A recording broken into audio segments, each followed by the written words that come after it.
Single detached na located lamang sa heart of Trece Martires, Cavite. Along the highway pa, may magandang community, complete amenities, and perfect na perfect for your growing family.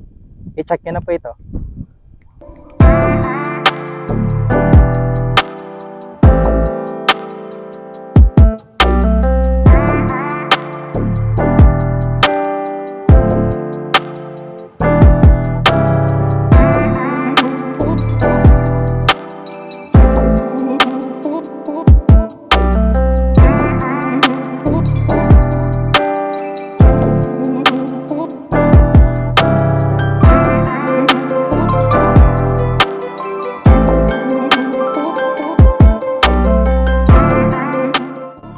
Good day mga ka-Your Homes! Nandito po tayo ngayon sa Cabuco, Trece Martires, Cavite at titignan po natin ang isa pong unit or model unit po ni Brookstone Park, si Audrina model. Pero bago po natin ito tignan, first, please make sure to subscribe sa aming YouTube channel and i-click nyo na rin po yung notification bell para whenever na mag-upload po kami ng bagong YouTube house tours, mag-updated po kayo dito at kayo ang unang mga makakakita. Kami rin po ay nasa Facebook. So please click like and follow para maging updated po kayo sa aming mga postings. Again, ako po si Carlo Felices together with my team sa likod po ng camera. And welcome po kayo to another Your Homes house tour.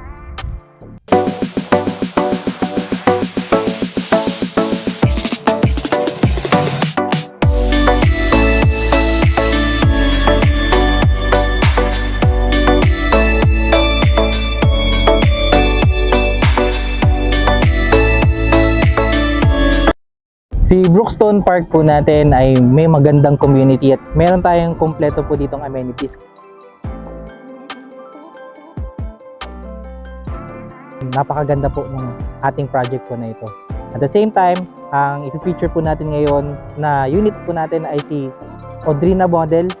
Si Audrina model po ay meron pong lot area na 100 square meter kaya napakalaki at napakaganda po nito sa future extension po ninyo or kung gusto niyo po magpa-renovate. Meron tayong floor area dito na 68 square meter. Kaya napakalaki rin po nito para sa ating growing family. Meron po tayo dito 3 bedroom, meron po tayong living area, dining area, meron po tayong service area sa likod po ng part po ng ating bahay. At the same time po, meron po tayong parking space, meron po tayong 2 toilet and bath sa ground floor at saka sa second floor. So meron po tayong dalawang turnover dito, meron po tayong semi-complete at saka bare turnover. Mamaya ibibigay po namin ang computation yan. So, ano pang hinintay natin? Tignan po natin ang unit. So dito po, kung mapapansin nyo po, ito na po ang pagkakadesign po ng bahay natin. Napaka-modern na nito. Meron lang po silang shade po ng white, at the same time may pagka-brown po sa mga simpleng design niya po. Meron po silang nilagay po dito sa harapan, kasama po ito sa model. Parang mga bakal po na ito, nagbibigay lang po ng accent at napapaganda po sa itsura po ng bahay sa labas. So ganito na po yung pinaka-turnover natin ng bahay. And at the same time, kung mapapansin nyo po, tayo po dito ay nabanggit po kanina na single detached. So lahat po nakapaligid po ng ating bahay ay may bintana po yan. Dahil nasa gitna po ng lote natin yung pinakabahay po natin. So ito po yung ating pinaka-service area dito. Hindi pa lang po natin ito na naayos. Pero ayan po, kung ikutin natin papunta pa rin po doon. So technically po, all po yung sides ng ating bahay, meron po yung bintana. At napakaganda po nun because maganda po yung pagpasok ng hangin at the same time yung pagpasok po ng liwanag. So tara, pasokin po natin yung bahay. Dito po, meron pa po tayong setback dito sa harapan. Kung mapapansin nyo, ganyan na rin po yan. Marami po kayong pwedeng gawin dito. Pwede kayong maglagay ng garden. And dito po sa side po nito, usually dito po nilalagay ang ating parking space. So, kasyang-kasya po dyan kahit meron po kayong malaking sasakyan. Tara, pasokin pa natin ang loob pala. So, ayan. Ito pong model unit natin ay complete po at dress up po ang pagkakagawa po na makikita natin ngayon. Pero hindi po siya ganun ang pagkaka-turnover dahil tayo po ay semi-complete. Ang pagkaka-turnover sa ating semi-complete po yan, meron na po silang mga partition, wala lang po siyang tiles. Pero sa ating bare naman po, wala siyang mga pintura, kisame, tiles. So technically, makakapag-decide po kayo ng pwede nyo gawin sa unit. Pero, titignan po yun natin ng kanilang model unit so that we can see kung ano po yung mga pwede nating makuhang idea na pwede natin gawin sa ating unit. So technically, bago tayo mag-proceed, Ito po yung pinto natin. Kung mapansin natin, mas malaki na po siya kaysa standard natin na pinto and naka-hardwood na po siya. So, mas safe po yung ating bahay. Pagkapasok po natin, bubungad sa atin ang ating space for the living area. So, what they did dito po sa ating living area, naglagay lang po sila ng sofa. Mapansin nyo dahil tayo po ay single detached, yun po yung mga bintana. Marami pong pagkapasukan ng natural light. So, in case po na gusto nyo maglagay po ng mas malaking sofa, pwede po yan dito.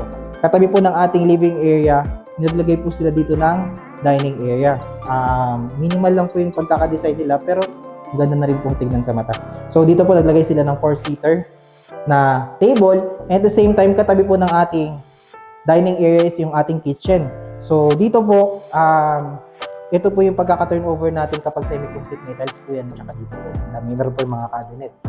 But anyway, so ito po yung pwede nyo gawing idea po dito. Naglagay po sila dito ng maliit na mga lagayan lang ng mga cabinet. And ang kagandahan po dito sa kanilang kitchen, nandito po yung ating may bintana po tayo dito. So, pag nagugus tayo ng pinggan, may natural light pa rin po nung pagpasok po. Ako po personally, mas gusto ko po yung may bintana po sa kitchen. And at the same time, dito po located na rin yung ating circuit breaker. Modern na rin po yan. So, dito po, sa ating kitchen, yung harapan po niyan, dito po yung sinasabi ko po sa inyo na pwede po nating, or may isa pong room po dito, na pwede nating gawing office area, or kung gusto nyo pong tambayan, or kung gusto nyo pong gawing another bedroom. Meron pa rin po tayong bintana dito sa side po na to. And kung mapapansin nyo po, napakaganda pong space nito at marami po kayong magagawa dito. So, dito po, sa tabi po ng ating isang room po sa ground floor, is located naman po yung ating first toilet and bath dito po sa ating ground floor. As you can see po, kasama po yan sa turnover yung lavatory, yung ating toilet, yung mga soap holder. So, pag nakita nyo po itong toilet and bath natin, ganito na po yung pagkaka-turnover niya. So, dito po, naka-PVC plastic door na rin po tayo dyan. At, safe po yan pag nababasa, hindi po madaling masira. Bago tayo umakyat sa second floor po natin, meron po tayong additional space po na pwede natin gawin dito sa ilalim po ng hagdan. Pwede natin itong lagyan ng storage area.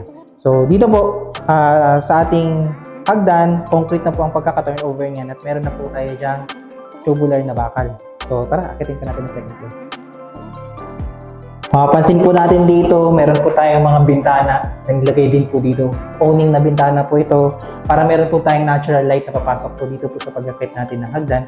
Mapapansin nyo po, malaki pa rin po yung space na ginawa nila dito.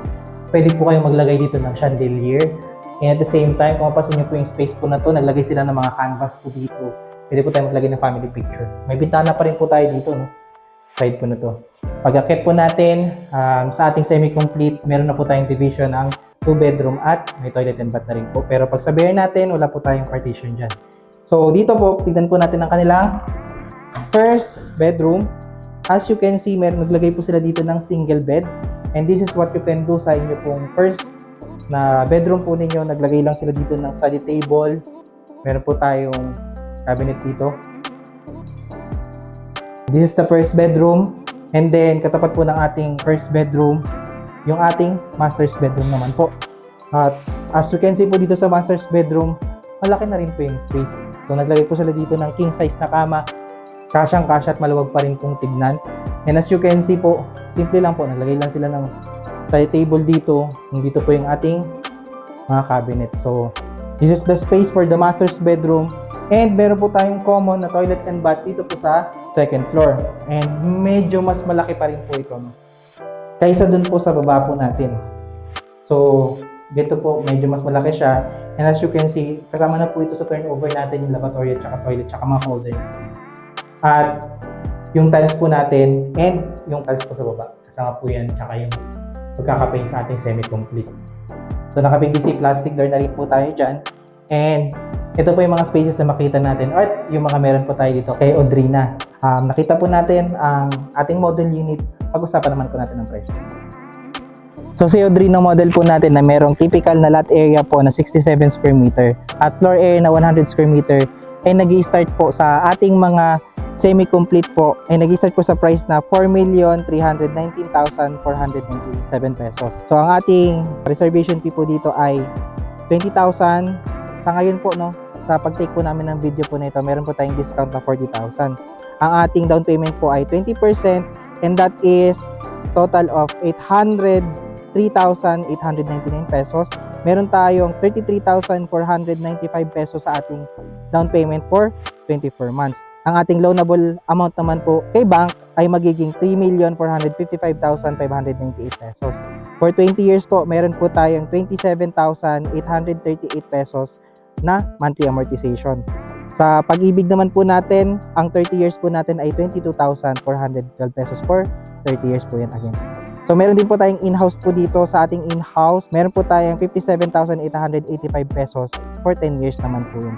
Nakikita nyo po yung bawat required income ng bawat financing dyan sa screen po natin. In case po na hindi po kayo pasok dyan, pwede po kayong magkaroon ng co-borrower and tanongin nyo po yan sa inyong mga inquiry sa amin. So in case po na you need further information and gusto nyo pong magpa-tripping po sa project na to, makikita nyo po yung number po namin sa screen. Nandyan na rin po yung aming Facebook page and you can contact us. Kaya kung ikaw ay naghahanap ng single detached na bahay na located lamang dito sa 13 Martires, Cavite, along the highway pa, may napakagandang community, complete amenities, and perfect na perfect sa yung growing family, i-check nyo na po ito. Kung hindi pa po kayo na-subscribe sa aming YouTube channel, please like, share, and subscribe na rin po para maging updated kayo sa mga bago naming i-feature po na bahay. Again, maraming pong salamat sa panonood at magandang araw.